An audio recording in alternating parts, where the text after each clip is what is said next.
Hey guys, in this month's top 5, I'm going to be sharing with you some of my favorite book couples that I read from 2016.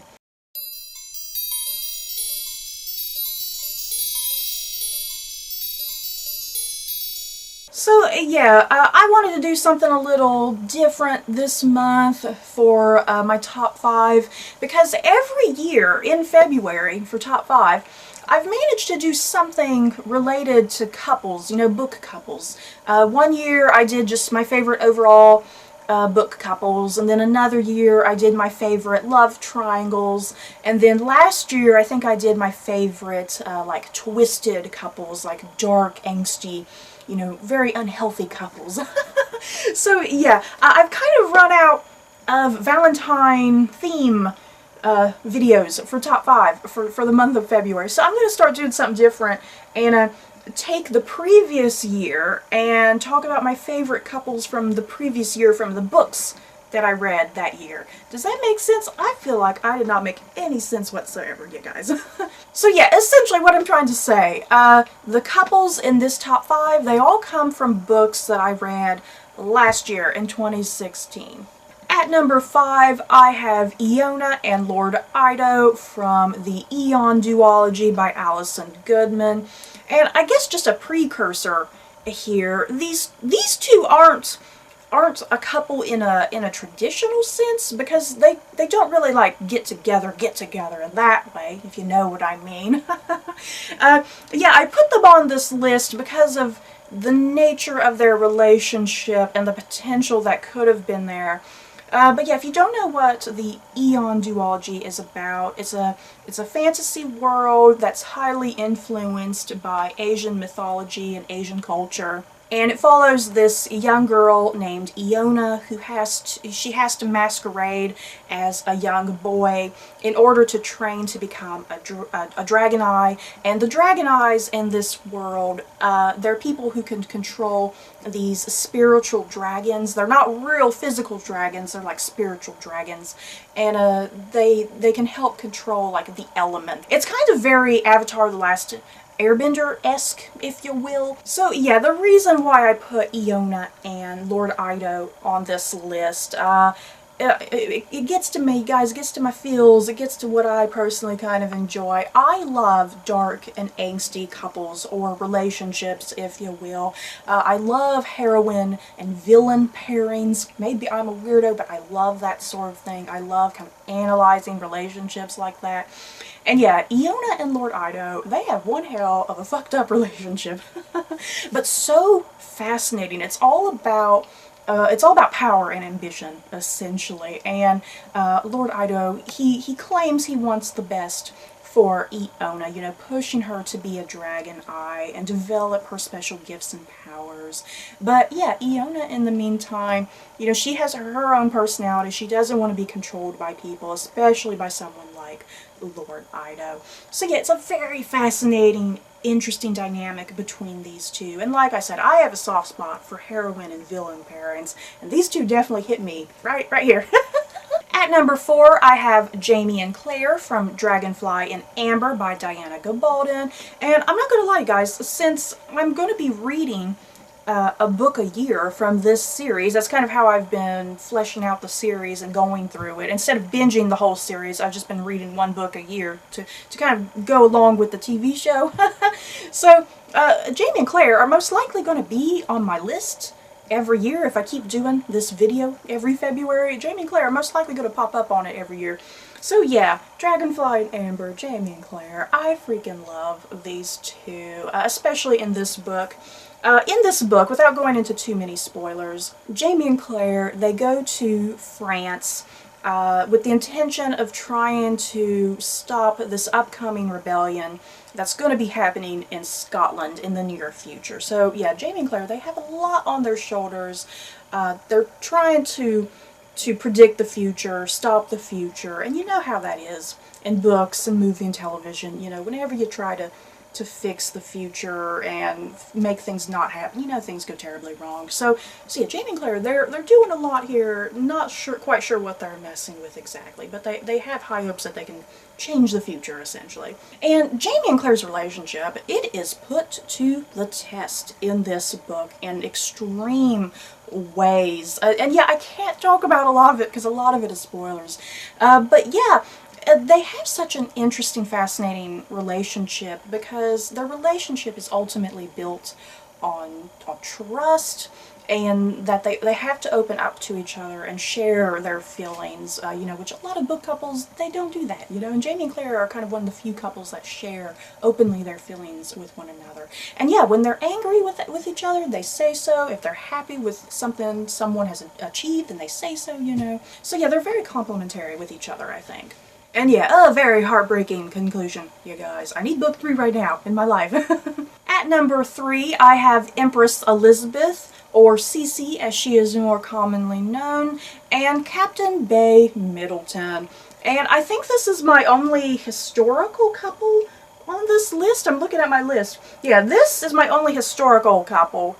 This was kind of a real pairing in real life, if you will. And this pairing comes from Stacie, Empress on Her Own by Alison Pataki. And I loved these two. They were so sweet and adorable. And the thing that you have to know about Stacie / Empress Elisabeth of Austria-Hungary, as her official title was, Stacie, her whole life, you know, she has been controlled and manipulated. Her children have been taken away from her. She's kind of lost her husband. Even though she's still married to Franz Joseph of Austria-Hungary, they still don't have a great relationship. So Stacie, she becomes a bit of an eccentric, if you will. And in order to cope with her miserable life, she's constantly traveling around and meeting new people, which during this time period was kind of frowned upon, especially her being a woman and her not being with her husband all the time, you know, considering her title as Empress of Austria-Hungary. So yeah, I believe it's in England, if I'm not mistaken. I read this such a long time ago, I'm trying to remember. I think Stacie travels to England at one point, and that's where she meets Captain Bay Middleton. What kind of name is that? Bay Middleton. But yeah, the two of them, they instantly hit it off. They have a connection. And they have so many similar interests. One of those things being their love of horses and horseback riding and whatnot.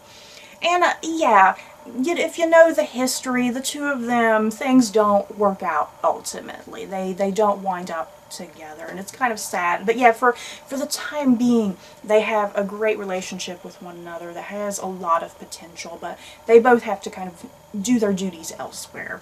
At number 2, I have a couple from Winter by Marissa Mayer.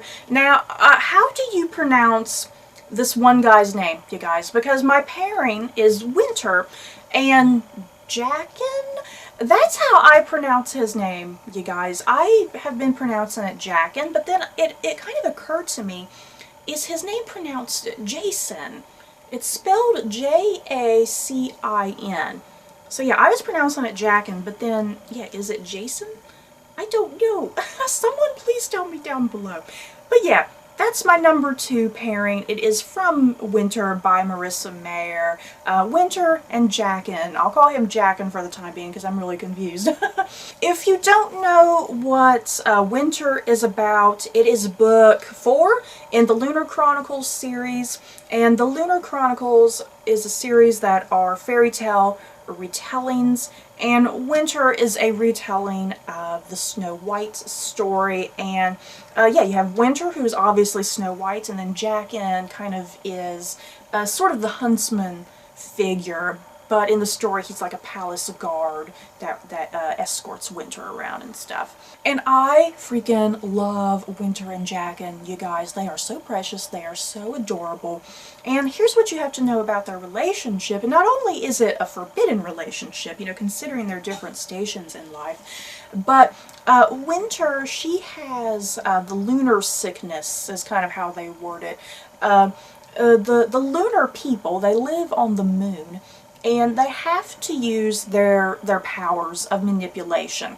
The Lunars can control people, they can manipulate people, and Winter doesn't like that. She's not like the other Lunars. And if you don't use your powers, it kind of slowly starts driving you insane. And that's exactly what's happening to Winter in this series. She's slowly deteriorating and going mad. And there is Jaqen, who is a constant presence by her side, who helps support her and gives her confidence and encouragement. He's always there to help prop her up when she's going through one of her mental states, you know, going insane, imagining things that aren't really happening. And yeah, Jaqen also, because he's introduced earlier in the Lunar Chronicles, and you kind of wonder about Jaqen. Is he a villain? Is he a hero? And I guess Jaqen is more of an anti-hero, if you will, because his primary loyalty is to Winter and to do everything to help Winter and save the lunar people and whatnot. So yeah, Winter and Jaqen, so precious and adorable. I love them. And at number 1, you guys, if you haven't guessed it already, is Farah and Reese from A Court of Mist and Fury by Sarah J. Maas.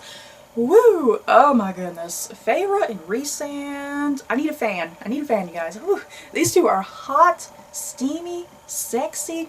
Their relationship is kind of unpredictable in some ways. You don't really quite know what the hell to expect with their relationship. Is Rhysand, is he a villain? Is he a hero? What is he?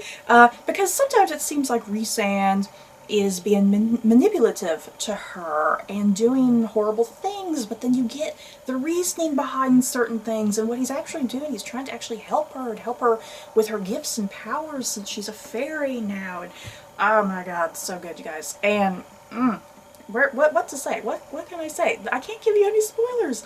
So yeah, I kind of started immediately gushing about Farah and Reese, and if you don't know anything about this series, it's a fantasy series, takes place in this other world, and it has fairies, essentially, is what they are. And yeah, people have magic.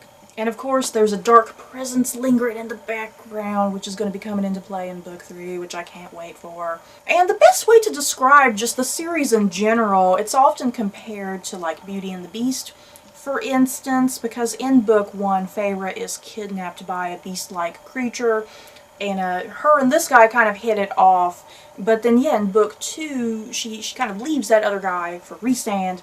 In this book, it's really complex and complicated. Hopefully I'm not really spoiling much of anything. But yeah, Farah and Rhysand, hot stuff, you guys. Woo. And I just love the nature of their relationship, because even though at times it seems like, what's going on here? Is he manipulating her? Is he controlling her? In reality, he's not really doing such a thing. And Farah and Rhysand, there is just such an incredibly tight bond and partnership and respect for one another, and you don't often get that in young adult fiction. So yeah, that is it for my top 5 couples that I read back in 2016. This was fun. I enjoyed doing this. I hope you guys enjoyed it as well. So you guys, in the comments below, what were some of your favorite book couples that you read from last year? Just share with me down below.